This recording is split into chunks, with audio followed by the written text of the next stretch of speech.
D'Antoine Aranda, on connaît beaucoup ses courbes des débuts, ses bronzes patinés, ses évocations sensuelles, mais la disparition de sa mère va faire perdre ce premier équilibre d'expression à l'artiste qui s'embarquera ensuite vers de nouvelles quêtes.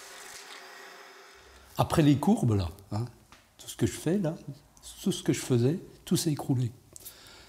Et 2 ans après, il y a des personnages qui sont arrivés, filiformes, tout ça, au bout de tige, qui sortaient de je ne sais où. Avec une culture méditerranéenne espagnole, doublée d'un ancrage franc-comtois au pays des utopistes, Antoine Aranda va basculer ensuite vers la calligraphie et le carré, imprégné par les chiffres 3 et 5. Le 3, c'est notre vie, c'est nous, c'est la famille, c'est la maison, c'est ce qui représente notre quotidien. Et le 5, c'est l'imaginaire. C'est celui qui nous conduit avec l'infini, avec l'inconnu, avec celui qu'on ne connaît pas. Ces passionnés d'art viennent tout juste de découvrir l'œuvre d'Aranda, particulièrement ce dernier support de travail marquant, les traverses de chemin de fer. J'ai tilté assez rapidement sur des choses comme ça. Pourquoi? Parce que ces graphismes, ces forces de calligraphie, ça me ramène en tête des calligraphies que j'ai pu voir notamment en Iran ou même en Afghanistan sur des mosquées. Et ça m'a rappelé ça. C'est la première chose qui m'a interpellée, c'était les couleurs et les formes géométriques.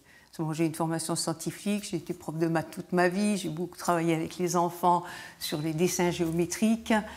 Et c'est la première chose qui m'a interpellée, de voir qu'on pouvait faire d'aussi belles choses avec ces formes géométriques que j'ai manipulées tout au long de ma vie.